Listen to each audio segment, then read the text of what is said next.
আল্লাহ রাব্বুল আলামিন পবিত্র কুরআনুল কারীমের ৭ নং সূরা সূরাতুল আ'রাফ এর ১১ নম্বর আয়াতে বলেন, বিসমিল্লাহির রহমানির রহিম।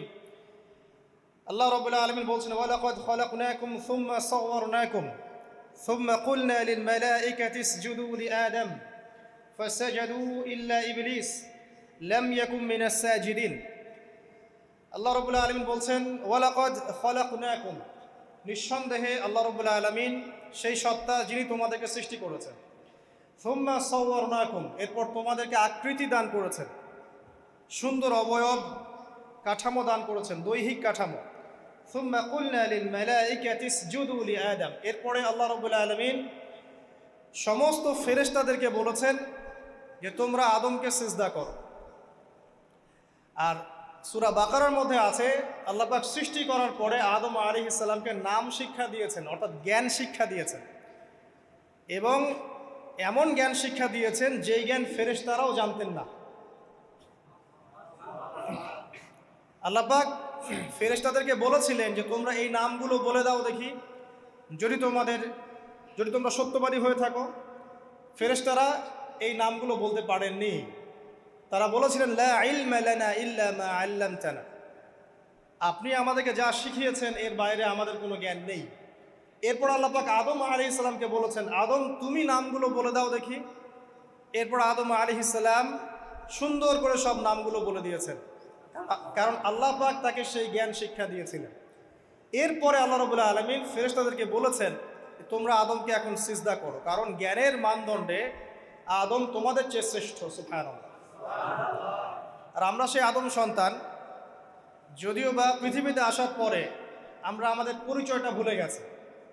সেই আদম সন্তান, যে আদমকে আল্লাহ রাব্বুল আলামিন ফেরেশতাদেরকে দিয়ে সম্মানিত করলেন, সিজদা করালেন, সেই আদম সন্তান এখন আল্লাহর জমিনে শিরক করে, নবী সাল্লাল্লাহু আলাইহি ওয়াসাল্লামের সুন্নতের অনুসরণ করতে চায় না, নবীদের আদর্শ মানতে চায় না, কোরআন এবং সুন্নাহ মেনে জীবন করতে চায় না। সেই আদম সন্তান এখন জেনা করে, ব্যভিচার করে, মাদকদ্রব্য পান করে, সমকামী। সেই আদম সন্তান এখন ঘুষ খাচ্ছে, সুদ খাচ্ছে, দুর্নীতি করছে, অন্যের সম্পদ আত্মসাৎ করছে, অন্যায়ভাবে মানুষকে হত্যা করছে। এমন কোনো গুনাহ নাই যে সেই আদম সন্তান করছে না। কোন আদম সন্তান? যার পিতাকে আল্লাহ রাব্বুল আলামিন কি করলেন? ফেরেশতাদেরকে দিয়ে সেজদা করালেন। তাহলে চিন্তা করেন যে আমরা আমাদের পরিচয়টা কি পরিমাণ হারিয়ে ফেলেছি। আমরা তো চেতনার কথা বলি না, শেকড়ের কথা বলি না, আমরা সংস্কৃতির কথা বলি না। এই কথাগুলো আমরা বলি। আমাদের সত্যিকারের চেতনা হচ্ছে ইসলামিক চেতনা। সত্যিকারের শেকড় হচ্ছে এই শেকড় যে আমরা আদম আলাইহিস সালামের সন্তান, যে আদমকে আল্লাহ রাব্বুল আলামিন ফেরেশতাদেরকে দিয়ে সেজদা করিয়েছেন জ্ঞানের কারণে। আজকে সেই আদম সন্তান দেখবেন জ্ঞান অর্জন করতে চায় না, দিনের জ্ঞান অর্জন করতে চায় না, দুনিয়ার জ্ঞান অর্জন করতে চায়, দিনের জ্ঞান অর্জন করতে চায় না। যে জ্ঞান তাকে পরকালে নাজাতের ওসিলা করবে, সেই কোরআনটুকু তিলাওয়াতও করতে চায় না, তিলাওয়াত করা শিখতেও চায় না, আগ্রহই নাই। তাহলে আমরা কি পরিমাণে আমাদের শেকড়টা ভুলে গেছি, চেতনা হারিয়ে ফেলেছি, আমাদের মূল সংস্কৃতি থেকে দূরে সরে আসছি। একটু চিন্তা করে সামনে যাই। আল্লাহ রাব্বুল আলামিন বলছেন, এরপর সুন্দর আকৃতি দিয়ে আদমকে আমি ফেরেশতাদেরকে দিয়ে সেজদা করালাম। ফাসাজাদু, সবাই সেজদা করলো, প্রত্যেকটা ফেরেশতাই কি করলো? সেজদা করলো। ইল্লা ইবলিস, কে সেজদা করলো না? ইবলিস। ইবলিস সেজদা করলো না। ইবলিস কে ছিল? সে কিন্তু কোনো ফেরেশতা ছিল না। সে ছিল একজন জিন। কানা মিনাল জিন্নি, সূরা কাহফে আল্লাহ পাক বলেছেন কানা মিনাল জিন্নি, সে জিনদের একজন ছিল। ঠিক আছে? সে আল্লাহ রাব্বুল আলামিনের এত বেশি ইবাদত করেছিল যে আল্লাহ রাব্বুল আলামিন তাকে এক পর্যায়ে ফেরেশতাদের উপরে একটা দায়িত্বশীল বানিয়ে দিয়েছিল। ঠিক আছে? তো কিন্তু তার মনের ভিতরে একটা কিবর বা অহংকার ছিল, যে অহংকারের কারণে সে কিন্তু আল্লাহ পাকের এই নির্দেশটা পালন করলো না, লঙ্ঘন করলো। আমরা সামনে যাই। লাম ইয়াকুম মিনাস সাজিদিন, আল্লাহ পাক বলছেন সে সিজদাকারীদের অন্তর্ভুক্ত ছিল না। কে? ইবলিস। আচ্ছা, ক্বালা, আল্লাহ পাক এবার বলছেন, মা মানাআকা আল্লা তাসজুদা ইয আমারতুক। আল্লাহ পাক বলছেন, হে ইবলিস, কিসে তোমাকে নিষেধ করলো, কে তোমাকে বারণ করলো আদমকে সিজদা করতে, যাকে আমি সিজদা করার আদেশ করেছি? কি জন্য করলে না? সোজা কথায়, তুমি কি জন্য সেজদা করলে না আদমকে? মা মানে আঁকা, তোমাকে কে বারণ করলো? এবার ইবলিস তার দলিল পেশ করছে। সে বলছে যে ক্বালা আনা খায়রুম মিন, সে বলল আমি আদমের চাইতে উত্তম। আসসালাতু খায়রুম মিনান নাওম, এটা জানেন না? ঘুমের চেয়ে নামাজ উত্তম। ঠিক এভাবেই সে ইবলিস বলছে কি, আনা খায়রুম মিন, আমি তার চেয়ে উত্তম। কি কারণে উত্তম? খালাকতানি মিন নার ওয়া খালাকতাহু মিন তিন। হে আল্লাহ, আপনি আমাকে সৃষ্টি করেছেন আগুন দিয়ে। জিনদেরকে কি দিয়ে সৃষ্টি করা হয়েছে? আগুন দিয়ে। ফেরেশতাদেরকে কি দিয়ে? নূর দিয়ে। তাহলে এখানে প্রমাণ হলো যে ইবলিস কিন্তু ফেরেশতা নয়। আমাকে সৃষ্টি করেছেন আগুন দিয়ে, ওয়া খালাকতাহু মিন তিন, এবং আদমকে সৃষ্টি করেছেন তিন মানে কাদামাটি দিয়ে। তার মানে আগুন কাদামাটির চেয়ে সুপিরিয়র, বেশি মর্যাদা সম্পন্ন, ওর মানে কেয়া আছে আর কি। এই কারণে সে সিজদা করল না। এবার আল্লাহ রাব্বুল আলামিন বলছেন ক্বালা ফাহবিত মিনহা, ইবলিস এখান থেকে নেমে যাও। এটা কোন জায়গা? একদম মহাকাশের উপরে না, নাকি পৃথিবীতে? এটা 7 আসমানের উপরের ঘটনা। ইতিহাস শুরু হয়েছে মহাবিশ্বে। মানুষের অস্তিত্বও ছিল না, এমন একটা সময় চলে গেছে। মহাবিশ্বে কোটি কোটি বছর চলে গেছে যখন মানুষ বলতে কিচ্ছু ছিল না। ছিল না। অনেক পরে মানুষকে সৃষ্টি করা হয়েছে। তো এখন দুনিয়াতে মানুষের চলাচল দেখলে মনে হয় মহাবিশ্বে সে একাই আছে, আর কেউ নাই, তাই না? আচ্ছা, এটা দলিল কোরআনে আছে। সূরা দাহার 1 নম্বর আয়াত পড়ে দেখবেন, হাল আতা আলাল ইনসান হাইনুম মিনাদ দাহরি লাম ইয়াকুন শাইআম মাযকুরা। আল্লাহ পাক বলছেন মানুষের উপরে এমন সময় চলে গেছে যে মানুষ কোনো আলোচ্য বিষয় ছিল না, উল্লেখযোগ্য কোনো বিষয় ছিল না। তো সভ্যতার শুরুর ঘটনা হচ্ছে এটা, মানে মানব সভ্যতার একদম শুরুর শেকড়ের ঘটনা হচ্ছে এটা। একদম শুরুর চেতনা, শুরুর সংস্কৃতি শুরু হচ্ছে এখান থেকে। এবার ইবলিস বলছে আমি সেজদা করব না, বিকজ আমি তার চেয়ে সুপিরিয়র। আপনি তাকে সৃষ্টি করেছেন মাটি দিয়ে, আমাকে সৃষ্টি করেছেন আগুন দিয়ে, আমি তাকে সেজদা করব না। সে আল্লাহ পাকের আদেশ লঙ্ঘনই করলো না, বরং আল্লাহকে উল্টা একটা যুক্তি দেখালো যে আপনি ভুল, আমি ঠিক। নাউজুবিল্লাহ, আপনি আমাকে আদমকে সেজদা করতে বলছেন, এটাই ভুল, বরং উচিত হচ্ছে ও আমাকে সেজদা করবে। নাউজুবিল্লাহ। তো সে কিন্তু আবা ওয়াস্তাকবার, সে উদ্ধত হলো এবং অহংকারও প্রদর্শন করলো। আল্লাহ পাক বলছেন ক্বালা ফাহবিত মিনহা, এখন এখান থেকে নেমে যাও। এই জান্নাতি বলেন আর ওই ঊর্ধ্ব জগতই বলেন, সেখান থেকে তোমরা নেমে যাও, এখন তুমি নেমে যাও। ফামা ইয়াকুনু লাকা আন তাতাকাব্বারা ফিহা, এখানে দাঁড়িয়ে তুমি অহংকার করবে এই অধিকার তোমাকে দেওয়া হয় নাই। সোজা কথায় আল্লাহ পাক বলছেন এখানে দাঁড়িয়ে তুমি অহংকার করবে এই অধিকার তোমাকে দেওয়া হয়নি। আল্লাহ পাক অহংকারীকে পছন্দ করেন না। অহংকারীদেরকে আল্লাহ পাক কিয়ামতের মাঠে পিঁপড়ার মতো উঠাবেন। তাদের আকৃতি মানুষের সমানও হবে না, ছোট ছোট কালো পিঁপড়ার মতো হবে, এবং অন্ধকার ওদেরকে ঢেকে নিবে। তো আমাদের মনে যাদের অহংকার আছে, আল্লাহর ওয়াস্তে অহংকার ছেড়ে দেই। অহংকার ইলমেরও থাকতে পারে। একজনের অনেক বড় ইলমি ডিগ্রি সার্টিফিকেট আছে, অমুক ফারেক তমুক ফারেক, অমুক মুহাদ্দিস অমুক মুফাসসির, ডাবল ডিগ্রি, এটার অহংকার থাকতে পারে, ঠিক আছে। আবার অনেকের টাকা পয়সার অহংকার থাকে, অনেকের ক্ষমতার অহংকার থাকে, আবার এখনকার মেয়েদের সৌন্দর্যের অহংকার থাকে, থাকে না? এক এক মানুষের এক একটা অহংকার। অহংকারের ডেফিনেশনটা কি? একজন সাহাবী নবী সাল্লাল্লাহু আলাইহি ওয়াসাল্লামকে বলছেন, ইয়া রাসূলুল্লাহ, আমি পছন্দ করি আমার গায়ের পোশাকটা সুন্দর হোক, আমার জুতা সুন্দর হোক, ঠিক আছে, আমার সুগন্ধি ভালো হোক, দামি হোক। এটা কি অহংকারের পরিচয়? নবী সাল্লাল্লাহু আলাইহি ওয়াসাল্লাম বলছেন না, এটা অহংকারের পরিচয় নয়। বরং অহংকারের পরিচয় হচ্ছে অন্য মানুষকে তুচ্ছ তাচ্ছিল্য করা এক, আর দুই হচ্ছে সত্যকে প্রত্যাখ্যান করা। মনে থাকবে অহংকারের সংজ্ঞা কি? এক, অন্য মানুষকে তুচ্ছ তাচ্ছিল্য করা, আর দুই, সত্যকে প্রত্যাখ্যান করা। এখন সত্য কি? আইনস্টাইনের থিওরি সত্য, নাকি পিথাগোরাসের উপপাদ্যই সত্য, নাকি আমাদের পশ্চিমারা যে সেকুলারিজম, কমিউনিজম, ডেমোক্রেসি ইত্যাদি ইত্যাদি, ন্যাশনালিজম এগুলো দিয়ে দিয়েছে মতবাদগুলো, এগুলোই চূড়ান্ত সত্য? সায়েন্সই কি চূড়ান্ত সত্য? চূড়ান্ত সত্যটা কি আসলে? এক কথায় সূরা কাহফের 29 নম্বর আয়াতে সত্যের সংজ্ঞা আছে। কত নম্বর আয়াতে? সূরা কাহফের 29 নম্বর আয়াতে আল্লাহ পাক বলছেন ওয়াকুলিল হাক্কু মির রাব্বিকুম, হে নবী আপনি বলে দিন সত্য সেটাই, ন্যায় অন্যায়ের চূড়ান্ত মানদণ্ড সেটাই, হক বাতিলের চূড়ান্ত মানদণ্ড সেটাই। কোনটা? যেটা তোমার রবের পক্ষ থেকে নাজিল হয়। সুবহানাল্লাহ। আমাকে বলেন যে রবের পক্ষ থেকে কি নাজিল হয়েছে? একসময় তাওরাত নাজিল হয়েছিল না, ওটাই হক ছিল। ওই সময় কি ছিল? সেটাই হক ছিল। জাবুর ওই সময়ের কি ছিল? হক। ইনজিল ওই সময়ের হক ছিল। এখন কি আছে আমাদের কাছে? কোরআন এবং এর ব্যাখ্যা হচ্ছে হাদিস। কিয়ামত পর্যন্ত কি অন্য কোনো শরীয়ত আসবে? অন্য কোনো নবী আসবে? কেউ যদি বলে যে অমুকে নবী হবে, সে কি মুসলিম না কাফের? তাহলে কোনো সন্দেহ আছে?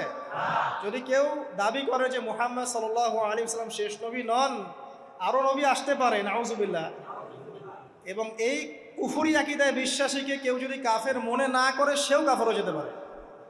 বুঝতে পারছেন? আসেন, তো অহংকারের সংজ্ঞাটা আমরা জেনে নিলাম যে সত্যকে প্রত্যাখ্যান করা, আল্লাহর ওহীকে প্রত্যাখ্যান করা, মানে কোরআন এবং সুন্নাহ থেকে সরে আসা, এটাকে মিথ্যা মনে করা, বা অন্য কোনো মতবাদকে কোরআন সুন্নাহর সমকক্ষ মনে করলেও কুফরি হয়ে যাবে।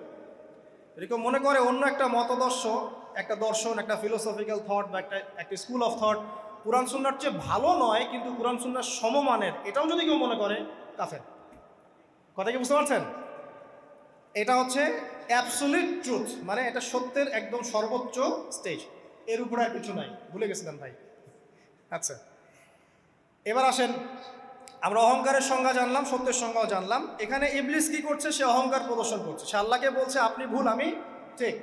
আদমকে সে তুচ্ছ তাচ্ছিল্য করলো এবং সত্যকে প্রত্যাখ্যান করলো, দুটোই কিন্তু ইবলিস করলো এখানে। আসেন, আল্লাহ পাক বলছেন ফাখরুজ, এখান থেকে বের হয়ে যাও হতভাগ। ফাখরুজ মানে উখরুজ মানে বের হও, অতএব ফাখরুজ, এখান থেকে বের হয়ে যাও।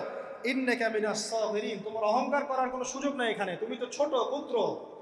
ইন্নাকা মিনাস সাগিরিন, সাগির মানে কি? তুমি এখান থেকে, তুমি বের হয়ে যাও এখান থেকে, তুমি একজন ক্ষুদ্র সত্তা, তোমার এখানে অহংকার করার কিচ্ছু নাই। কলা, এবার ইবলিস বলছে, এই জায়গাগুলো খুব ভালো করে শোনেন, আমাদের লেকচারের আসল জায়গায় কিন্তু যাবে ওই দিকে। যদি আড়াইটা পর্যন্ত লেকচারটি কোনো সমস্যা আছে? আচ্ছা, তাহলে বসে থাকে, খাওয়া দাওয়া করে আসছেন তো? আচ্ছা, কলা, এবার ইবলিস বলছে আনজিরনি, শোনেন, ইবলিস বলছে আনজিরনি, হে আল্লাহ আমাকে অবকাশ দিন। কি বলছে? আমাকে অবকাশ দিন। ইলা ইয়াউমি ইউবআসুন, যেই দিন আপনি কিয়ামত ঘটাবেন, যেই দিন সবাইকে পুনরুত্থিত করবেন, ওই দিন পর্যন্ত আমাকে অবকাশ দিন। সূরা বাকারায় আছে, অন্য সূরা আছে, রব্বি আনজিরনি ইলা ইয়াউমি ইউবআসুন। ইবলিস বলছে হে আমার রব। কি বলছে ইবলিস? হে আমার রব। ইবলিস কি তাহলে আস্তিক না নাস্তিক? কথা বলেন, ইবলিস কি আস্তিক না নাস্তিক? আস্তিক। ইবলিস বলছে যে ইয়া রব্বি, রব্বি হে আমার রব, হে আমার প্রতিপালক। আল্লাহকে ইবলিস বলছে হে আমার প্রতিপালক, আনজিরনি আমাকে অবকাশ দিন, ইলা ইয়াউমি ইউবআসুন, কিয়ামত দিবস পর্যন্ত, বা যেদিন আপনি পুরো মানব জাতিকে উঠাবেন কবর থেকে, আবার ওই দিন পর্যন্ত আমাকে অবকাশ দিন।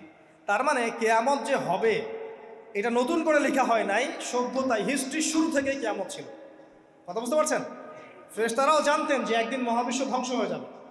যখন পৃথিবীতে মানুষকে পাঠানো হয়নি তার আগেই ফেরেশতারা জানতেন, আল্লাহ পাকের ইলমে ছিল এবং তিনি এটা ফয়সালা করে দিয়েছিলেন যে একদিন এই পুরো মহাবিশ্বই ধ্বংস হয়ে যাবে।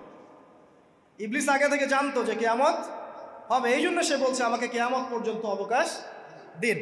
আল্লাহ পাক এবার কি বলছেন দেখেন, ইবলিস আল্লাহর কাছে চাইলো, আল্লাহ পাক তাও তাকে ফেরত দিলেন না। আর আমরা আল্লাহর কাছে চাইতে এখন হতাশা হয়ে যায় না, দোয়া করতে থাকি আর বলি যে আমার দোয়া তো কবুল হচ্ছে না।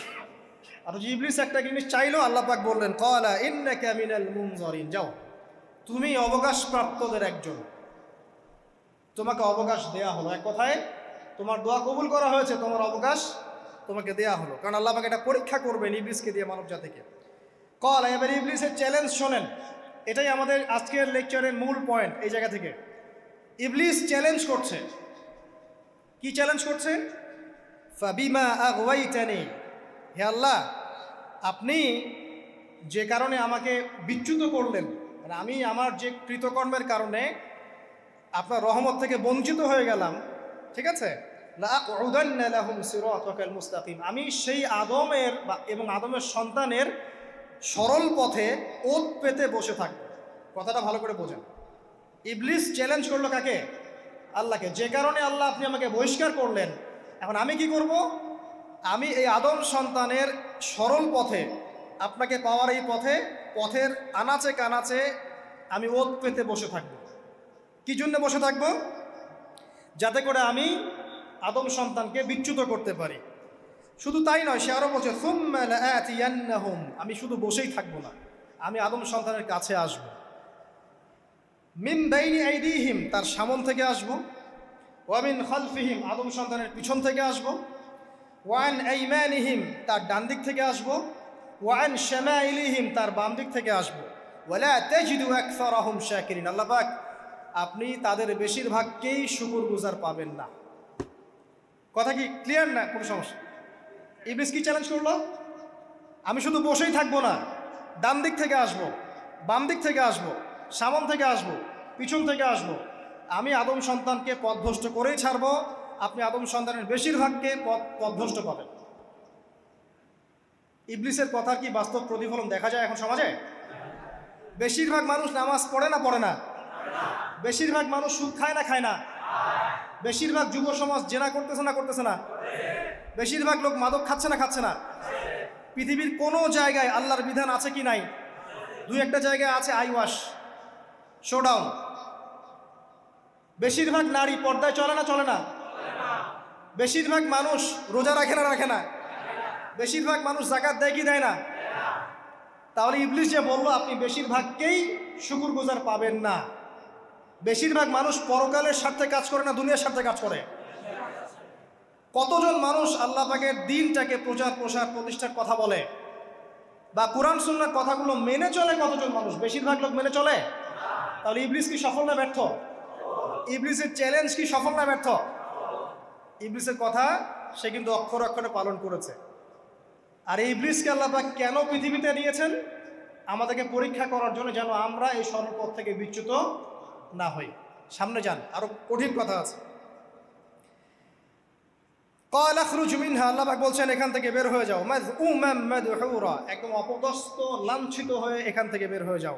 লামান তাবিআকা মিনহুম, তুমি তো চ্যালেঞ্জ করলে আমাকে, ঠিক আছে, কিন্তু যে ব্যক্তি যেই তোমার অনুসরণ করবে, আল্লাহ পাকের কথা শোনেন, যেই তোমার অনুসরণ করবে, লাআমলাআন্না জাহান্নামা মিনকুম আজমাইন, যে পুরুষ বা নারী যেই হোক না কেন, যে আদম সন্তান ইবলিস তোমার অনুসরণ করবে, তোমার পথ ধরবে, আমি তোমাকে সহ এদের সবাইকে দিয়ে জাহান্নাম পূর্ণ করব। আল্লাহর কিচ্ছু যায় আসে না। আল্লাহ পাক যদি এই পুরো পৃথিবীটাকেও জাহান্নামে নিক্ষেপ করেন অবাধ্যতার কারণে, আল্লাহ পাকের কিছু যায় আসে? ওই যে আপনাদের এখানে নদী আছে না, কি বালাসী ঘাট, এখানে চর টর আছে না? চরের মধ্যে একটা বালুর কণার কি দাম আছে বলেন তো? একটা বালুর কণার কোন দাম আছে? এই পুরো মহাবিশ্বে পৃথিবীর অবস্থান এর চেয়েও কম। তো পুরো পৃথিবীর মানুষ যদি আল্লাহর অবাধ্য হয়, আল্লাহ পাক যদি পুরো দুনিয়াটাকেই ধ্বংস করে দেন, জাহান্নামে নিক্ষেপ করেন, আল্লাহ পাকের কিছু যায় আসবে কিনা? এবার আসেন, এখান থেকে আমরা বুঝতে পারলাম যে ইবলিস একটা তৃতীয় সত্তা। আল্লাহ পাক আদম আলাইহিস সালামকে সৃষ্টি করলেন, নাম শিক্ষা দিলেন, সেজদা করালেন, ইবলিসকে সেজদা করতে বললেন, সে করলো না। সে চ্যালেঞ্জ করলো উল্টা, যে আমি ওর চেয়ে উত্তম, আপনি ভুল আমি সঠিক। সে অহংকার করলো এবং একই সাথে সে আদমকে পথভ্রষ্ট করার চ্যালেঞ্জও করে বসল। আল্লাহ পাক ঘোষণা করলেন, যদি কোনো আদম সন্তান তোমাকে ফলো করে, তোমাকে সহ তাকে আমি জাহান্নামে নিক্ষেপ করব। ঠিক আছে, এ পর্যন্ত। এবার সামনে আসেন।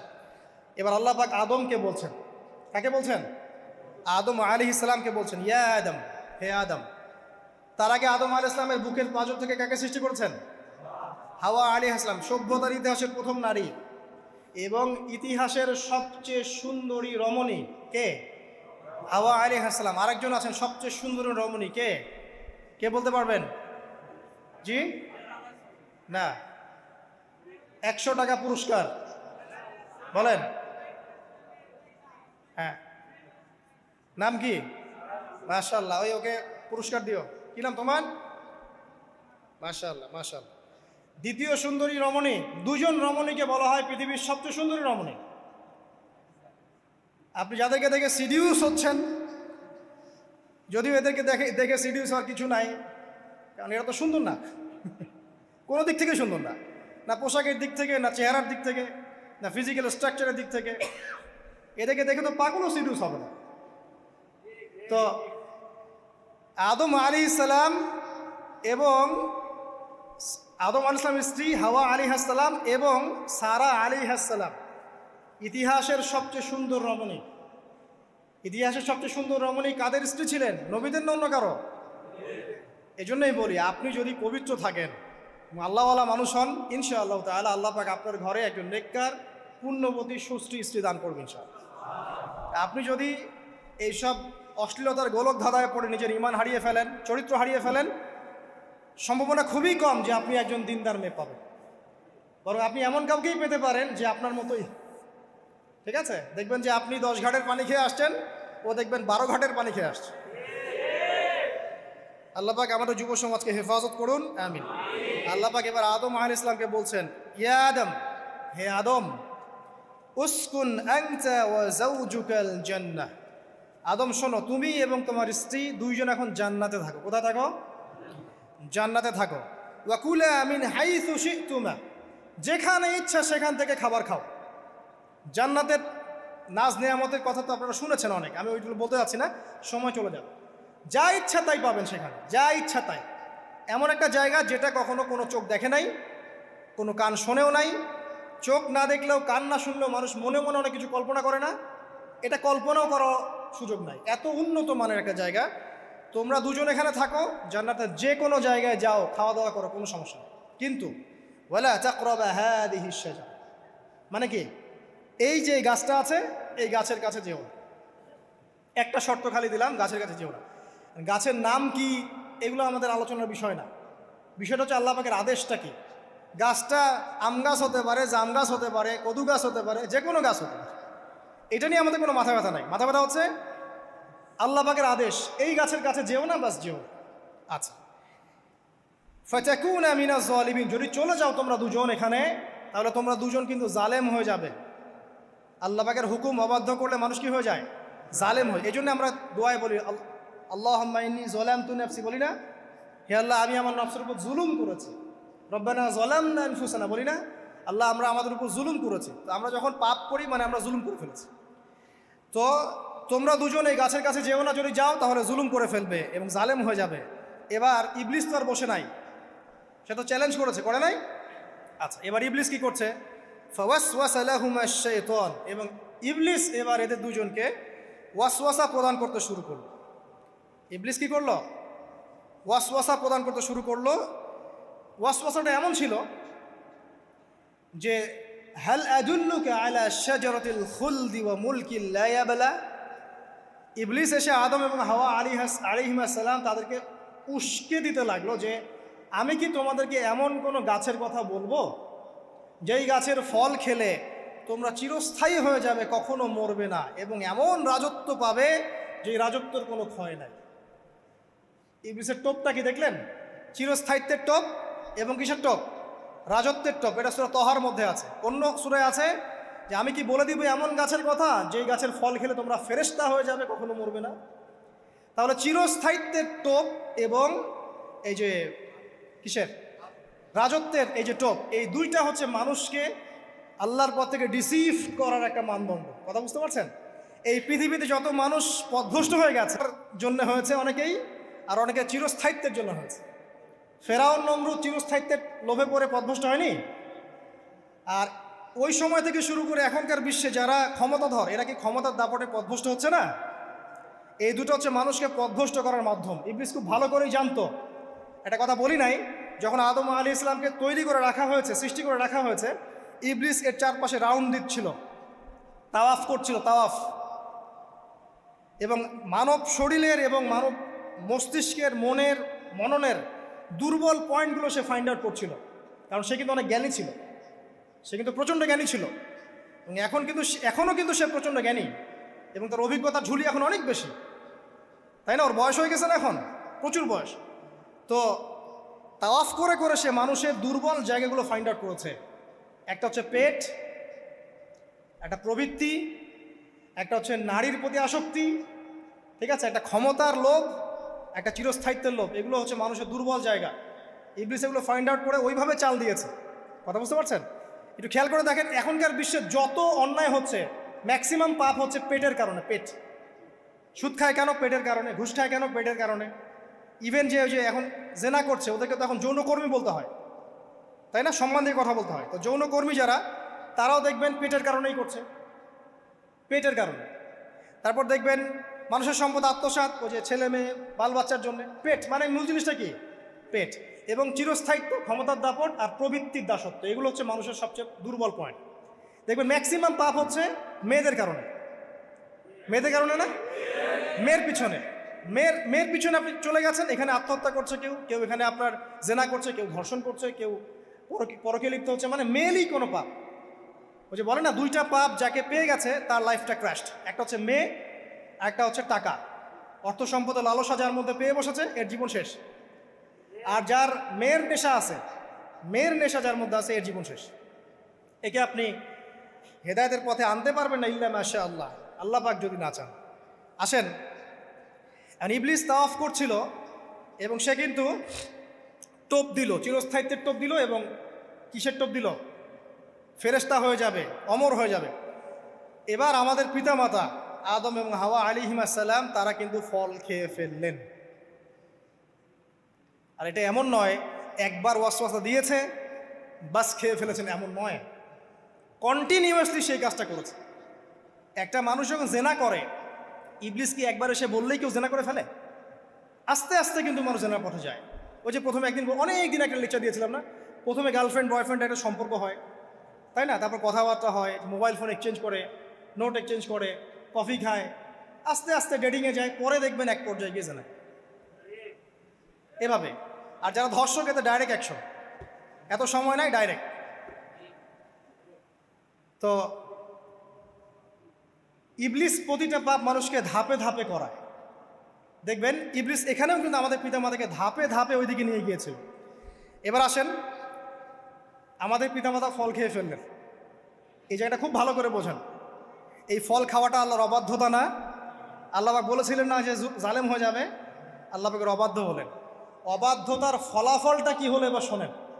আমরা সবাই জানি অবাধ্যতার ফলাফল কি, আল্লাহ পাক জান্নাত থেকে নামিয়ে দিয়েছেন, তাই তো? এর আগে আরেকটা ফলাফল হয়েছে। এই ফলাফলের সাথে আমাদের বর্তমান সময়কার যে ইস্যুটা চলছে, পোশাক, নারী, সংস্কৃতি, হাবিজাবি, হ্যাঁ, বেহায়াপনা, বেলাল্লাপনা, এই ইস্যুটা এখানে জড়িত। এটা আমারও বুঝতে এবং খুঁজে পেতে সময় লেগেছে। আমরা সবাই পড়েছি স্টুডেন্ট লাইফে, আদম এবং হাওয়া আলাইহিস সালাম আদেশ লঙ্ঘন করেছেন, সাথে সাথে আল্লাহ পাক জান্নাত থেকে কি করেছেন? নামিয়ে দিয়েছেন। ইবলিসকেও নামিয়ে দিয়েছেন, তারপরে হায়াত দিয়েছেন, এখানে পরীক্ষা করছেন, এই তো। এখানে আল্লাহ পাক দেখবেন আমাদের আমল কেমন, আমল ভালো হলে আবার জান্নাতে, খারাপ হলে আবার জাহান্নামে। কিন্তু এর আগেও একটা ঘটনা ঘটেছে। যে মুহূর্তে আমাদের পিতামাতা ফল খেয়েছেন গাছের কাছে গিয়েছেন, আল্লাহ পাকের আদেশটা লঙ্ঘন করেছেন, সাথে সাথে তাদের গায়ের পোশাকটা খুলে পড়ে গেছে। আমি বুঝাতে পারি নাই, পুরো মহাবিশ্বের প্রথম লজ্জা, প্রথম অপমান, প্রথম শাস্তি, ঠিক আছে, আল্লাহর অবাধ্যতার প্রথম পরিণাম লজ্জা, মানে লজ্জাহীনভাবে গা থেকে কাপড় খসে পড়ে যাওয়া, ন্যাংটা হয়ে যাওয়া, ন্যাংটা। বাংলা ভাষায় বুঝতে পারছেন? প্রথম শাস্তি, প্রথম অবাধ্যতা এবং প্রথম অবাধ্যতার পরিণতি পুরো মহাবিশ্বে সভ্যতার শুরু থেকে শেষ পর্যন্ত প্রথম অ্যাক্সিডেন্ট, বা এই যে আমরা বলছি পরিণতি, পাপের পরিণতি, অবাধ্যতার পরিণতি, সেটা হলো গা থেকে কাপড় খুলে যাওয়া। এই কথা আল্লাহ পাক বলছেন এখানে, লিয়ুবদিয়া লাহুমা মা উরিয়া আনহুমা মিন সাওআতিহিমা। ইবলিস তোমাদের পিতামাতাকে এই গাছের কাছে নিয়ে গিয়ে ফল খাইয়ে তাদের গা থেকে পোশাক খুলে ফেলে দিয়েছে। এবার কি বুঝতে পারছেন যে ইবলিস এখন বিশ্বে কি করছে?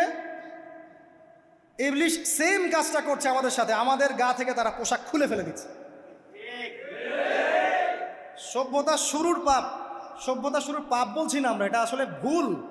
সভ্যতার শুরুতে আদম এবং হাওয়া আলাইহিস সালাম যে ভুলটা করেছেন, তার যে পরিণতি হয়েছে সেটা এটা ছিল না যে জান্নাত থেকে পৃথিবীতে নামিয়ে দেয়া, বরং পরিণতি এটা ছিল তাদের গা থেকে প্রথম কাপড় খুলে গেছে, তারা নগ্ন হয়ে গেছেন। ইবলিস সর্বপ্রথম আমাদের বাবা মাকে নগ্ন করেছে প্রলোভন দিয়ে, ক্ষমতার প্রলোভন, চিরস্থায়িত্বের প্রলোভন দিয়ে। আজকের বিশ্বেও কি ইবলিসের দোসররা সেম কাজটা করছে না? আজকের বিশ্বেও কি ইবলিসের মানুষরূপী দোসরগুলা সেম কাজটাই করছে না? সেম কাজটা করছে। আমাদের গা থেকে ওরা পোশাক খুলে ফেলছে, এরপর আল্লাহ পাক জান্নাত থেকে নামিয়ে দিয়েছে। আগে কিন্তু এটা হয়নি, আগে পোশাক খুলেছে। এরপর কি হয়েছে জানেন? শোনেন, আল্লাহ পাক ওয়াকালা মা নাহাকুমা রাব্বুকুমা আন হাযিহি আশ-শাজারা ইল্লা আন তাকুনা মালাকাইন আও তাকুনা মিনাল খালিদিন। ইবলিস বলছিল যে তোমাদের রব তোমাদেরকে এই গাছের কাছে যেতে নিষেধ করেছে এই কারণে যে তোমরা এখানে গেলে মালাক হয়ে যাবে এবং চিরস্থায়ী হয়ে যাবে। ওয়া কাসামাহুমা ইন্নী লাকুমা লামিনান নাসিহিন। ইবলিস বলছিল যে আমি আল্লাহর কসম করে বলছি আমি তোমাদের শুভাকাঙ্ক্ষী। ফাদাল্লাহুমা বিগুরুর, ওদেরকে তারা পথভ্রষ্ট করলো, ইবলিস তাদেরকে পথভ্রষ্ট করলো। ফালাম্মা যাকাশ শাজারা, যখন তারা গাছের কাছে গেলেন, বাদাত লাহুমা সাওআতুহুমা, তাদের লজ্জাস্থানটা উন্মুক্ত হয়ে গেল, কাপড় খুলে পড়ে গেল। এটাই বলতে যাচ্ছিলাম। ওয়া তাফিকা ইয়াখসিফানি আলাইহিমা মিন ওয়ারাকিল জান্নাহ, এবং আদম এবং হাওয়া আলাইহিমা সালাম জান্নাতের গাছের পাতা ছিঁড়তে লাগলেন এবং সেই পাতা দিয়ে লজ্জাস্থান ঢাকতে লাগলেন। আপনার বাবা আপনার মাকে যদি কেউ রাস্তায় নগ্ন করে ফেলে আপনার কেমন লাগবে? আপনি কি করবেন তার ইজ্জত সম্মান বাঁচানোর জন্য? আমাদের পিতা মাতাকে ইবলিস জান্নাতে নগ্ন করে দিয়েছিল এবং আমাদের পিতা মাতা জান্নাতের পাতাগুলো ছিঁড়ে ছিঁড়ে লজ্জাস্থানকে আবৃত করতে শুরু করল। ওয়ানাদাহুমা রাব্বুহুমা, এবং আল্লাহ পাক বলছেন এবার আল্লাহ পাক তাদের দুজনকে ডাকলেন, ডেকে বলে আলাম আনহাকুমা আন তিলকুমা শাজারা, হে আদম এবং হাওয়া তোমাদের দুজনকে কি আমি বলি নাই যে এই গাছের কাছে যাবে না? ওয়াকুল লাকুমা ইন্নাশ শাইতানা লাকুমা আদুউম মুবিন, আমি কি তোমাদেরকে বলি নাই নিশ্চয়ই শয়তান তোমাদের স্পষ্ট প্রকাশ্য শত্রু? কলা, এবার তারা তাদের ভুল বুঝতে পারলেন। আল্লাহ পাকের কত দয়া মানুষের প্রতি দেখেন। ইবলিসও আল্লাহর অবাধ্য ছিল, আল্লাহ পাক তাকে বহিষ্কার করে কাফের বানিয়ে দিয়েছেন, চিরস্থায়ী লানত করেছেন। আমাদের পিতা মাতাও ভুল করেছেন, বাট আল্লাহ পাক তাদেরকে চিরস্থায়ী জাহান্নামী করেন নাই। আল্লাহ পাক তাদেরকে দয়া পরবশ হয়ে ক্ষমা করে দিয়েছে। শুধু তাই নয়, আল্লাহ পাক এত মহব্বত করেন আদম সন্তানকে যে তওবা করার যে কালিমাটা, সেই কালিমাটাও আল্লাহ পাক আদম এবং হাওয়াকে শিখিয়ে দিয়েছেন। সুবহানাল্লাহ, কোন কালিমা দিয়ে তওবা করবো, কি পড়বো, এটাও তারা বুঝতে পারছিলেন না। আল্লাহ পাক তখন শিখিয়ে দিয়েছেন। ক্বালা, তারা বলল, রব্বানা, হে আমাদের প্রতিপালক, যালামনা আনফুসানা, আমরা আমাদের উপর জুলুম করেছি নফসের উপরে, ওয়া ইল্লাম তাগফির লানা ওয়া তারহামনা লানাকুনান্না মিনাল খাসিরিন। এই দোয়াটা করলেন আমাদের পিতামাতা, আল্লাহ পাক মাফ করে দিলেন। কিন্তু মাফ করার পরে আর জান্নাতে থাকা হলো? এই পৃথিবীতে নামিয়ে দেওয়া। পৃথিবীতে নামিয়ে দেওয়ার পরে একটা হায়াত দেওয়া হলো, কারো 50, 60, 70, 100, 200, 500, 1000 ইত্যাদি, এবং আল্লাহর পক্ষ থেকে ঐশী গ্রন্থ পাঠানো হলো, কখনো তাওরাত, কখনো জাবুর, কখনো ইনজিল ইত্যাদি, কখনো কোরআন। শর্ত দেয়া হলো যারা আল্লাহ পাকের এই ঐশী গ্রন্থগুলো মেনে চলবে তারা ইনশাআল্লাহ আবার মৃত্যুর পর সেই জান্নাতে ফিরে যাবে যেখান থেকে তারা বহিষ্কৃত হয়েছে। আর যে বা যারাই আল্লাহ পাকের এই আয়াত, নিদর্শন এবং ঐশী গ্রন্থগুলোকে অস্বীকার করবে, এটাকে মিথ্যা প্রতিপন্ন করবে, আল্লাহ পাক এদের সবাইকে দিয়ে জাহান্নাম পূর্ণ করবে ইনশাআল্লাহ। আল্লাহ পাক এটাও বলেছেন যে আল্লাহ পাক ওয়ালাকাদ যারানা লি জাহান্নামা কাসীরাম মিনাল জিন্নি ওয়াল ইনস, আল্লাহ পাক বহু মানুষ আর জিনকে দিয়ে জাহান্নাম পূর্ণ করবেন। কারণ এই দুই জাতিকে পাঠানো হয়েছিল পৃথিবীতে শুধু আল্লাহর ইবাদত করার জন্য। ওমা খালাকতুল জিন্না ওয়াল ইনসা ইল্লা লিয়াবুদুন, এরা সেটা করে নাই। এই কারণে আল্লাহ পাক হাদিসের মধ্যে জানিয়েছেন প্রতি 1099 জন মানুষকে আল্লাহ পাক জাহান্নামে পাঠিয়ে দেবে। তবে বেশিরভাগ জান্নাতি হবে এই উম্মতে মুহাম্মাদের মধ্যে। এবার শোনেন,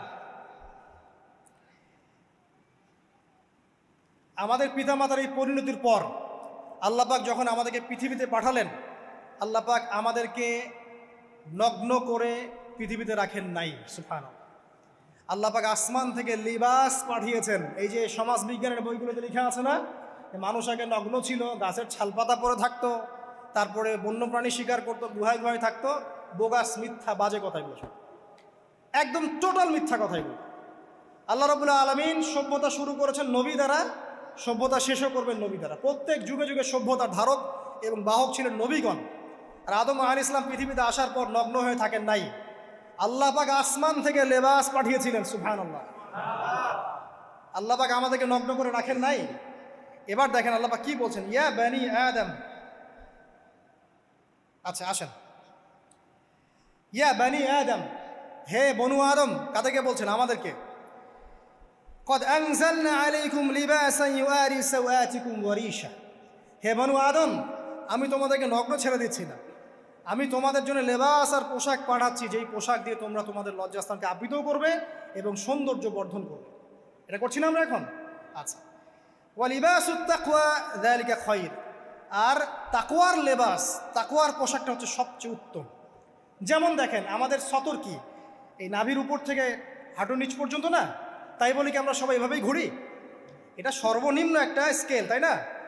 এর উপর আপনি জুব্বা পরছেন, পাগড়ি পরছেন, টুপি পরছেন, বা আপনি হয়তো আরও ঢিলেঢালা কোনো পোশাক পরছেন, এই পোশাকটাকে বলা হচ্ছে তাকওয়ার পোশাক। ওয়া লিবাসুত তাকওয়া যালিকা খায়র, এটা আরও উত্তম।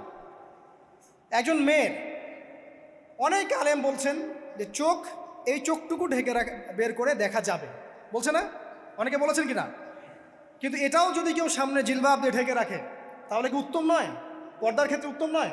তো লিবাসুত তাকওয়া যালিকা খায়র, তাকওয়ার যে পোশাক সেটা আরও উত্তম বেশি। নর্মালি তো পোশাক দিয়েছি, তাকওয়ার পোশাক সবচেয়ে উত্তম বেশি। আল্লাহ পাকের একটা সতর্কবাণী শোনেন এবার। যালিকা মিন আয়াতিল্লাহ, এই পোশাকটা আল্লাহ পাকের নিদর্শন। পোশাকটা কি? আল্লাহ পাকের নিদর্শন। লাআল্লাকুম ইয়াযাক্কারুন, যাতে করে তোমরা স্মরণ করতে পারো। কি স্মরণ করব? ওই যে আমাদের পিতামাতাকে নগ্ন করে দিয়েছে ইবলিস, এটা মনে রাখতে পারো তোমরা, এটা আল্লাহ পাকের নিদর্শন। ইয়া বানি আদম, হে বনু আদম, লা ইয়াফতিনান্নাকুমুশ শাইতান। এবার শোনেন, আল্লাহ পাক আমাদেরকে বলছেন, হে বনু আদম, লা ইয়াফতিনান্নাকুমুশ শাইতান, শয়তান যেন আবার তোমাদেরকে ফিতনায় ফেলতে না পারে। পৃথিবীতে তোমরা থাকবে, শয়তানের বহু দোসর তোমাদের সামনে থাকবে, ডানে বামে, যে ডান থেকে আসবে, বাম থেকে আসবে, হ্যাঁ, সামন পিছন থেকে আসবে, মিডিয়ার মধ্যে দিয়ে তোমাদের ঘরে ঘরে ঢুকে যাবে শয়তানের দোসর। লা ইয়াফতিনান্নাকুমুশ শাইতান, শয়তানের দোসররা যেন তোমাদেরকে ফিতনায় ফেলতে না পারে। কে বলছেন? আল্লাহ পাক বলছেন। কিরকম ফিতনা? কামা আখরাজা আবাওয়াইকুম মিনাল জান্নাহ, ঠিক যেভাবে শয়তান তোমাদের পিতা মাতাকে জান্নাত থেকে বের করে দিয়েছিল, ওই রকম ফিতনায় যেন ফেলতে না পারে। ঠিক আছে? ওয়ায়ানজিউ আনহুমা লিবাসাহুমা, এবং শয়তান তোমাদের পিতা মাতার লেবাস খুলে ফেলেছিল, নগ্ন করে দিয়েছিল, নগ্নতা, বেহায়াপনা, অশ্লীলতা শিখিয়েছিল, ওইদিকে ধাবিত করতে চেয়েছিল। শয়তানের দোসররা যেন এটা করতে তোমাদের সাথে না পারে, সতর্ক থাকবে। লিউরিয়াহুমা সাওআতিহিমা, যাতে করে তোমাদের লজ্জাস্থানটা উন্মুক্ত হয়ে যায়। ইন্নাহু ইয়ারাকুম, নিশ্চয় শয়তান তোমাদের সবাইকে দেখতে পায়। হুয়া ওয়া কাবিলুহু, সে এবং তার পুরো কবিলার লোকজন, মিন হাইসু লা তারাউনাহুম, এমন জায়গা থেকে যে জায়গা তোমরা দেখতে পারো। আর শয়তান এবং তার অনুসারী যারা আছে, হোক মানুষ আর জিন, তারা তোমাদেরকে দেখতে পারে এমন জায়গা থেকে যা তোমরা দেখো না। আমরা যারা এই বিশ্বে আছি, আমরা সবাই এখন খেলার পুতুলের মতো খেলছি। যারা নিয়ন্ত্রণ করে বিশ্ব, এদেরকে কেউ দেখতে পারে না, এরা মানুষ শয়তান। কথা বুঝতে পারছেন? আর এমনি জিন শয়তান যারা আছে, এদেরকে তো আমরা দেখতে পারি না, অনেক দূর থেকে তারা আমাদেরকে দেখতে পারে। আল্লাহ পাক সতর্ক করছেন এটা।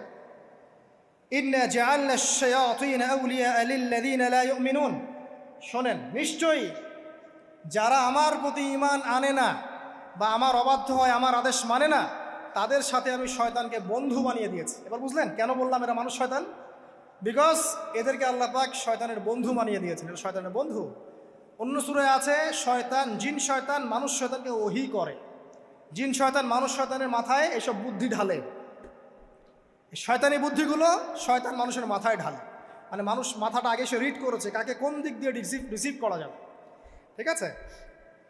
আচ্ছা, এরপরে আরো আল্লাহ পাক বলছে, ওয়াইদা ফাআলু ফাহিশাতান, তারা যখন কোনো ফাহেসা কাজ করে, নোংরা বেহায়ার মতো কাজ করে, ক্বালু, তারা বলে, ওয়াজাদনা আলাইহি আবানা, এরকম করেই আমরা আমাদের পিতা মাতাদেরকে পেয়েছি। মানে যুগ যুগ ধরে এই সংস্কৃতি চলে আসছে, নগ্নতার সংস্কৃতি, বলে না? কথা বুঝতে পারছেন না? এই কথাই তারা বলে, যেটা কোরআনে আছে। আল্লাহ পাক বলছেন, ক্বালু ওয়াজাদনা আলাইহি আবানা, তারা বলে আমাদের পিতৃপুরুষদেরকে আমরা হাজার বছর থেকে দেখেছি এইভাবেই ড্রেস আপ করতে, এমনি ব্লাউজ ছাড়া শাড়ি পরতে দেখেছি আমরা, এমনি দেখেছি পেট বের করে চলতে, এমনি দেখেছি এই শর্ট কামিজ পরে চলতে, নগ্ন হয়ে চলতে। এখন তো বিকিনি সংস্কৃতি আসে, এবং এটা মুভমেন্ট চলছে, মানে মানুষের দেহ থেকে কাপড় খুলে ফেলার মুভমেন্ট, আন্দোলন শুরু হয়েছে। ঠিক আছে? এবং দোহাই হচ্ছে আমরা হাজার বছর থেকে এমনিই চলছে। এই যে আল্লাহ পাক বলছেন, ক্বালু ওয়াজাদনা আলাইহি আবানা, আমরা এর উপরে আমাদের পিতা মাতাদেরকে পেয়েছি। ওয়াল্লাহু আমারানা বিহা, এরা আরো বলে আল্লাহ আমাদেরকে এই আদেশ করেছেন। নাউযুবিল্লাহ। আল্লাহ বলছেন, আল্লাহ পাকের আদেশ কি? কুল ইন্নাল্লাহা লা ইয়া'মুরু বিল ফাহশা, নিঃসন্দেহে আল্লাহ পাক কোনো ফাহেসা কাজের আদেশ করতেই পারেন না। পারেন? নিঃসন্দেহে আল্লাহ পাক কোনো ফাহেসা, বেলাল্লাপনা, বেহায়ার মতো কোনো আদেশ, বেহায়াপনার কোনো কাজের আদেশ করতে পারেন না। আতাকুলুনা আলাল্লাহি মা লা তা'লামুন, তোমরা কি আল্লাহ সম্পর্কে এমন কথা বলছো যেই কথা তোমরা জানো না? এই পর্যন্ত থাক। এবার আসেন বাস্তবতায় আসেন। এতটুকু যে আমরা হিস্ট্রির সূচনার কথাগুলো বললাম, এখানে আপনারা কিন্তু প্রথম একটা দলিল পেলেন মানুষের দেহ থেকে পোশাক খুলে ফেলে। এরপর আমি পুরো কোরআনটা ঘাটার চেষ্টা করেছি। আদম আলাইহিস সালাম থেকে শুরু করে মুহাম্মদ সাল্লাল্লাহু আলাইহি ওয়াসাল্লাম পর্যন্ত হাজার হাজার শতাব্দী চলে গেছে, যাই নাই? হাজার হাজার বছর চলে গেছে, বহু জাতি এসেছে, বহু জাতি চলেও গেছে। আমরা কি প্রথম জাতি নাকি? এর আগে কত জাতি পৃথিবীতে এসেছে, চলেও গেছে, গেছে না? আচ্ছা, কোরআন ঘেটে ঘেটে ক্লান্ত হয়ে যাওয়ার পর আমরা এমন কোনো জাতি পাচ্ছি না যাদের কথা আল্লাহ পাক বলেছেন যে আমি তাদেরকে ধ্বংস করেছি অশ্লীলতার কারণে বা এই আপনার বেলাল্লাপনার কারণে বা ফাহেসা কাজের কারণে। সরাসরি এই একটা কারণ দেখে আল্লাহ পাক কোনো কওমকে ধ্বংস করেছেন খুব রেয়ার, খুঁজে পাওয়া যাচ্ছে না। শুধু 3টা জায়গা বের করতে পেরেছি। কয়টা জায়গা? 3টা। 1 নম্বর দেখেন, আদম আলাইহিস সালাম পরে নূহ আলাইহিস সালাম না, এই জাতিটাকে আল্লাহ পাক ধ্বংস করেছেন না? এই ধ্বংসটাকে আল্লাহ পাক এই বেপরদামির কারণে করেছেন, অশ্লীলতার কারণে করেছেন, পোশাকের অপসংস্কৃতির কারণে করেছেন? করেন না, শিরকের কারণে করেছেন। কি কারণে? শিরক। আল্লাহ পাক সবাইকে ডুবিয়ে মেরেছেন, কিন্তু ওরা যে নগ্ন পোশাক পরে রাস্তাঘাটে চলাফেরা করতো এই কথাটা কিন্তু আল্লাহ পাক বলেন। তার মানে ওদের পাপ এটা ছিল না। এরপর ইব্রাহিম আলাইহিস সালামের কওম কি এই কারণে ধ্বংস হয়েছে? অশ্লীলতার কারণে ধ্বংস হয়েছে? বেহায়াপনার কারণে ধ্বংস হয়েছে? নগ্নতার সংস্কৃতির অপচর্চার কারণে ধ্বংস হয়েছে? না, শিরকের কারণে। আদ জাতি এই কারণে? না। সামুদ জাতি এই কারণে? না। একটা জাতি পাওয়া যায়, তার নাম কওমে লূত। কি নাম? কওমে লূত। এই লূত কওম ছিল সমকামী। তারা মেয়েদের সাথে বিবাহ বন্ধনে আবদ্ধ হতো না, বরং ছেলেদের ছেলে ছেলে জেনা করতো না। এই একটা জাতি পাচ্ছি ইতিহাসে যারা অশ্লীলতার কারণে, ফাহেসা কাজের কারণে, সমকামিতার কারণে, নোংরামির কারণে আল্লাহ পাক পুরো উপরে উঠিয়ে নিচে নামিয়ে ধসিয়ে দিয়েছে। এই একটা জাতি পেলাম। আর একটা জাতি পাওয়া যায়, তার নাম হচ্ছে বানু ইসরাইল। কি নাম? বানু ইসরাইল। আল্লাহ রসুল সাল্লাল্লাহু আলাইহি ওয়াসাল্লাম বলছেন যে তোমরা দুনিয়া থেকে বেঁচে থাকো এবং নারীর ফিতনা থেকে বেঁচে থাকো। কারণ বানু ইসরাইল মানে মূসা আলাইহিস সালামের যে কওম ছিল, এই কওমের মধ্যে প্রথম ফিতনা দেখা দিয়েছিল মেয়েদের ব্যাপারে। এই একটা পেলাম যে মেয়েদের কারণে, বেহায়াপনার কারণে, অশ্লীল পোশাকের কারণে, নগ্নতার কারণে একটা সভ্যতাকে আল্লাহ পাক শাস্তি দিয়েছে। 2টা পাওয়া গেল, ঠিক আছে? 1, 2, একটা লূত, একটা হচ্ছে বানু ইসরাইল, ঠিক আছে? আর একটা পাওয়া যায় এটা জোর করে, সেটা হলো নবী মুহাম্মদ সাল্লাল্লাহু আলাইহি ওয়াসাল্লাম নবী হওয়ার ঠিক আগের সময়টা, যেটাকে আমরা কি বলি আইয়ামে জাহিলিয়াত। ওই সময়ে মেয়েদের জেনাটা ব্যাপক ছিল, ব্যভিচারটা ব্যাপক ছিল, পরকীয়াও ছিল, বৈবাহিক তেমন কোনো অধিকার ছিল না। এমনও হতো যে একটা মেয়ের সাথে 8-10 জন পুরুষ সহবাস করতো, করার পরে সেই মেয়ে যখন গর্ভবতী হতো, তার বাচ্চা প্রসব করার পর সেই মেয়ে 10 জনকে ডেকে দাঁড় করাতো, দাঁড় করিয়ে বলতো যে অমুকে হচ্ছে আমার এই বাচ্চার বাপ, তারপরে এর সাথে বিয়ে হতো। চিন্তা করতে পারেন তো? নারীদের যে বৈষয়িক অধিকার, ধর্মীয় অধিকার, আপনার পোশাকের অধিকার, শালীনতার অধিকার, সম্পত্তির অধিকার, এগুলো ছিল না ওই সময়। এই একটা সভ্যতা পাওয়া যাচ্ছে। তাহলে 3টা আমরা বের করতে পারলাম, কথা ঠিক আছে? আচ্ছা, এবার আসেন এই 3টা সভ্যতার পর নবী সাল্লাল্লাহু আলাইহি ওয়াসাল্লাম যখন নবী হলেন, তখন তিনি সমস্ত অশ্লীলতার শেকড়টাকে উপরে ফেলে দিলেন। সভ্যতার ইতিহাস থেকে শুরু করে আমরা যত জাতির ধ্বংস দেখছি, এই ধ্বংসগুলো শিরকের কারণে হয়েছে, কুফুরির কারণে হয়েছে, অবাধ্যতার কারণে হয়েছে। মাত্র কয়েকটা জাতির ক্ষেত্রে অশ্লীলতা, বেহায়াপনা, আপনার ফাহেসা কাজ, এগুলোর রিজন দেখানো হয়েছে। তো এ থেকে একটা বিষয় প্রমাণ করা যায়, এই কথাটা ভালো করে বোঝেন। এ থেকে একটা বিষয় প্রমাণ করা যায় যে যত সভ্যতা ধ্বংস হয়ে গেছে, ওই সভ্যতার মানুষরা আর যাই করুক না কেন, তাদের পোশাক আশাক ঠিকঠাক ছিল। কথা বুঝতে পারছেন না? যত সভ্যতা ধ্বংস হয়ে গেছে, আদ, সামুদ, নূহ, ফেরাউন, ঠিক আছে, যত সভ্যতা ধ্বংস হয়ে গেছে, তাদের আর যত পাপী থাক, হয়তো কেউ অহংকারী ছিল, কেউ কুফরি করেছে, কেউ শিরিক করেছে, হ্যাঁ, কেউ সন্তানদেরকে হত্যা করেছে, কেউ মানুষ হত্যা করেছে, কেউ জুলুম করেছে, কেউ অহংকার করেছে ইত্যাদি, কিন্তু তাদের পোশাক আশাক শতাব্দীর পর শতাব্দী ঠিকঠাকই ছিল। এটা নিয়ে আল্লাহ পাক কোরআনে খুব বেশি কথা বলেন না। তার মানে বোঝা যায় যে এটা রিমার্কেবল কোনো কথা বলার বিষয় ছিল না, আল্লাহ পাক বলেন। অর্থাৎ যুগ যুগ ধরে মানুষের শালীনতার পোশাকটা ঠিকই ছিল, কারণ মানুষ জানতো যে তাদের পিতামাতাকে আল্লাহ পাক তাদের পিতামাতাকে ইবলিস নগ্ন করে দিয়েছিল জান্নাতে। এই কথাটা মানুষের মাথার মধ্যে ছিলই, এবং বিভিন্ন ধর্মগ্রন্থে এটার অস্তিত্ব আছে। আপনি শুধু ইসলাম না, অন্য যে কোনো ধর্মগ্রন্থ ঘাটেন, হিন্দু ধর্মগ্রন্থ ঘাটেন, সেখানে দেখবেন বলা হচ্ছে যেন মেয়েরা পর্দায় থাকে। দেখেন, পরে দেখেন, বেদের মধ্যে এটা আছে, আমি গতকালকেও স্টাডি করেছি। এবং খ্রিস্টান ধর্মগ্রন্থ পড়েন, সেখানে দেখবেন লেখা আছে, ওদের যে নিউ টেস্টামেন্টে আছে, দেখবেন যে যারা মাথার চুল দেখিয়ে বেড়ায় তাদের শাস্তির কথা বলা হয় যে চুল যেন কেটে দেওয়া হয়, ওদের ধর্মগ্রন্থে আছে। যারা জিউস, যারা পুরো বিশ্বে মুসলিমদেরকে অত্যাচার করে থাকে, এদের ধর্মগ্রন্থেও পর্যন্ত আছে যে যখন ইসহাক আসছিলেন, একজন নারী জিজ্ঞাসা করলেন কে আসছেন, তার ভৃত্য বললেন যে আমার প্রভু আসছেন, তখন তিনি নেমে নিজে একটা ঢিলেঢালা পোশাক পরলেন, তারপর সামনে গেলেন। শুধুমাত্র ইসলাম ধর্মে নয়, যত ধর্ম চলে গেছে পৃথিবীতে, সমস্ত ধর্মের মধ্যেই নারীদের শালীন পোশাকের কথাটা বর্ণিত আছে এখন পর্যন্ত। তার মানে যারা এখন অশালীন বিষয়ের দিকে মানুষকে ধাবিত করতে চায়, এদের আসলে কোনো ধর্ম নাই। সিম্পল। ধর্মের সাথে এদের কোনো সম্পর্ক আসলে না। আর আমরা কিন্তু কথা বলছি ধর্মের বেসিসে, হোক সেটা হিন্দুইজম বা খ্রিস্টানিজম বা জিউডিজম বা ইসলাম, আমরা ধর্মের বেইজে কথা বলছি। এখন যদি কেউ বলে ধর্মতাত্ত্বিক কথাবার্তা দিয়ে এসবে দলিল দিবেন না, তাহলে তার সাথে একটা ডিবেট হবে আল্লাহ আছেন কি নাই। যদি আমরা ডিবেটে জয়লাভ করি হ্যাঁ আল্লাহ বলে একজন আছেন, তাহলে আল্লাহ পাকের বিধান কোনটা, এখন চলমান সর্বশেষ বিধান কোনটা, এটাতে আসতে হবে ডিবেট 1 আল্লাহ আছে কি নাই, ডিবেট 2 আল্লাহ পাকের সর্বশেষ ধর্মগ্রন্থ কোনটা। এই তো, এই দুইটাতে আমরা যদি জয়লাভ করি, এবং ইনশাল্লাহ আমরা সেটা করবো, এটাতে আমাদের কেউ ঠেকাতে পারবেন ইনশাল্লাহ, যেটাই সত্য, তাহলে মানুষের উপর ওয়াজিব হয়ে যাবে এটার উপর আমল করা। এখন আমরা এর বেসিসে দেখবো কোনটা ঠিক কোনটা বেঠিক, তাই না, কোনটা সত্য কোনটা মিথ্যা, কোনটা ন্যায় কোনটাও নয়, তখন আমরা এর বেসিসে দেখবো, অন্য কোনো ভিত্তির বেসিসে দেখবো না। এখানে চেতনা, যুগ যুগ ধরে চলে আসা সংস্কৃতি, আমাদের বাপদাদা দোহাই, এইসব ইস্যুটা আনা যাবে না। বেস হবে কি কোরআন এবং সুন্নাহ, এবং অন্যান্য ধর্মগ্রন্থগুলো যদি ওটাতে রাজি থাকে ওটাতেও, কারণ প্রত্যেকটা ধর্মগ্রন্থেই বলা আছে শালীনতার কথা, লম্বা ঢিলেঢালা পোশাকের কথা, হোক সেটা হিন্দুইজম বা খ্রিস্টানিজম বা জিউডিজম। পরে দেখেন, না থাকলে আমার কাছে আসেন।